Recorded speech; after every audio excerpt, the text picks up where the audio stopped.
Welcome back everyone. In today's session, I'm going to give you the line-by-line explanation of Macbeth Act 5 Scene 2. Dear students, I have decided to finish the line-by-line explanation sessions first and then I'm going to upload the workbook solutions. Do check the pinned comment section for all important video links related to your syllabus and kindly subscribe to our channel and also tap the bell icon. What is the setting of this scene? The country near Dunsinane, and who are the characters present? Menteith, Katniss, Angus, Lennox and soldiers. After this, I'll discuss the dramatic significance of this scene. Quickly take down the notes. This is a front stage scene where we see the rebellious Thanes. The action of the play is rapidly drawing to a close and we feel that the final doom will soon overtake Macbeth. There is growing opposition against Macbeth, who has become a tyrant due to his murderous actions. We have already seen the criminality of Macbeth, the moral degeneration of Macbeth, and the mental disorientation, nervousness, restlessness, suspicious nature of Macbeth as well. The Scottish nobles are supporting Malcolm, and Malcolm represents a more just and stable future for Scotland. In this scene, we have a reference to Birnam Wood, and this is important because it connects us to the witch's prophecy that Macbeth will not be defeated until Birnam Wood comes to Dunsinane. This is significant. And in the final act of the play, the forces of good represented by Malcolm and the Scottish nobles confront the forces of evil represented by Macbeth. The nobles are committed to restoring their country, the peace and prosperity to their country, and this hints at their ultimate victory and the resolution of the play. Menteith. The English power is near, led on by Malcolm, his uncle Seward and the good Macduff. Revenges burn in them. The English forces have come quite near, led by number 1 Malcolm, number 2 his uncle Seward, and number 3 the good Macduff, the brave Macduff. And they are burning with the desire for revenge. Why? For their dear causes would, to the bleeding and the grim alarm, the injustice done to them would revive even a dead man and drive him to battle and bloodshed. Would, to the bleeding and the grim alarm, excite the mortified man. This is a give reason question. Angus, near Birnam Wood, shall we well meet them? That way are they coming. It will be good if we meet them near Birnam Wood. They are coming in that direction. The witch's prophecy. There is this connection over here. Who knows if Donald Ben be with his brother? Does anyone know if Donald Ben is coming with his brother? For certain, sir, he is not. I'm sure that he is not. I have a file of all the gentry. I'm sure that he is not coming. I have a file means I have a list of all the noblemen accompanying Malcolm, of all the gentry. There is Seward's son. There is the Seward's son along with a number of tender and inexperienced young men, and many unrough youths that even now protest their first of manhood. Young men who are so keen to proclaim the first signs of their manhood. What does the tyrant? Who is the tyrant? What is the tyrant doing? Definitely Macbeth is the tyrant. King Macbeth is the tyrant. Great Dunsinane he strongly fortifies. Important condition of Macbeth. He is strongly fortifying the castle of Dunsinane for his safety, for his protection. Some people report, some say he is mad. Moral: deterioration of Macbeth. Some people report that he has gone mad. Others that lesser hate him do call it valiant fury. Others who hate him less say that he is showing some desperate valor. But for certain, he cannot buckle his distempered cause within the belt of rule. Important, but there is no doubt about the fact that his ambitions have gone so wild now that he has become completely out of control.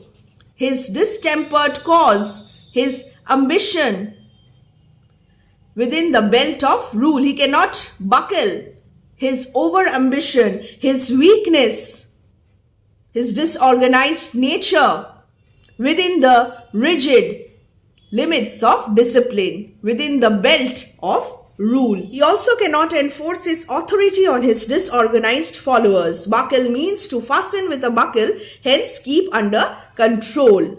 Now does he feel his secret murder sticking on his hands? Secretly committed and sticking on his hands, fixed to his hands, that is already proved to be his handiwork, unanimously ascribed to him. That is, he is guilty of those crimes. Everyone now knows who is guilty, and those murders are no longer secrets. Now minutely, every minute, revolts upbraid his faith breach, treason against Duncan. Demonstrate what a bad example he has set by committing treason against King Duncan. Those he commands move only in command. So those whom he commands, they act merely to obey orders and avoid the penalties of disobedience. Nothing in love. They do not love him. Now does he feel his title hang loose upon him? Hang loose upon him to be ill-suited to him, like a giant's robe upon a dwarfish. Dwarfish means of a very small size, upon a dwarfish thief. This is important. Condition of Macbeth is important. Short answer question. Here, the idea is that he is unfit to be a king, a small, ignoble, hateful man, encumbered and degraded by garments unsuited to him. And this clothing imagery is one of the recurrent images of the play. We have seen the clothing imagery earlier in the play as well. So this is a common image. Now he feels how the murders he secretly committed are haunting and tormenting him. Almost every minute there are some soldiers revolting against him and reminding him of how he played false to his king. Faith breach, how he played false to his king and therefore set a bad example. Those who are still in his command, those who are with him because of a sense of military discipline and not because of any love, of any devotion for him. He now feels that the title of king he has so long enjoyed is slipping away from him like a giant's dress from the body of a dwarf who has stolen it.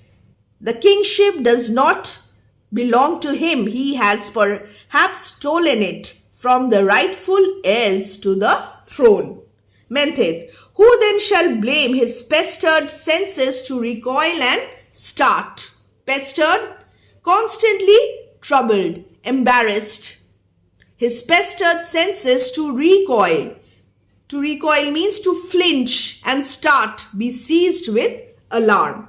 According to Mentheth, it would be quite natural for him to feel distracted when his faculties have virtually refused to function. Even his mind seems to be at revolt for being imprisoned in such a wicked body, when all that is within him does condemn itself for being there.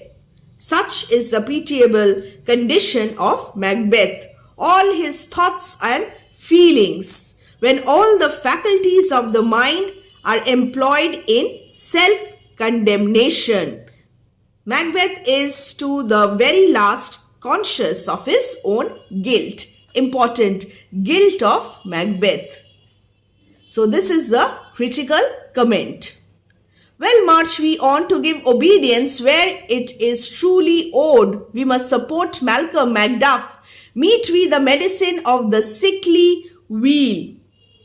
So we must go and support Malcolm, because Malcolm is the rightful liege lord. Meet we the medicine. Let us join Malcolm. He is the medicine of this sickly weal, the state which is in sore distress. Let us join Malcolm, who is going to cure the illness of the Commonwealth, and with him pour we in our country's purge. Let us shed in his company every drop of blood flowing in our veins in order to kill the country. This is the resolve of the rebellious thanes, the commitment of them to purge Scotland, shed each drop of their blood, sacrifice their own blood in order to rid the country of this infamous tyrant, that is Macbeth. Lennox, or so much as it needs to dew the sovereign flower and drown the weeds, make we our march towards Burnham exude marching. We will freely shed as much of our blood as is needed to support the flame of the lawful prince and to get rid of Macbeth. So let us march towards Burnham Wood. To dew the sovereign flower, to support the sovereign flower as dew freshens flowers. And who is the sovereign flower? Malcolm, who is our rightful king and also the most powerful instrument of our country's redemption. Let us go and support him. Let us go and dew the sovereign flower and drown the weeds. Weeds represented by Macbeth. Dear students, this is the end of Act 5, Scene 2, a brief scene.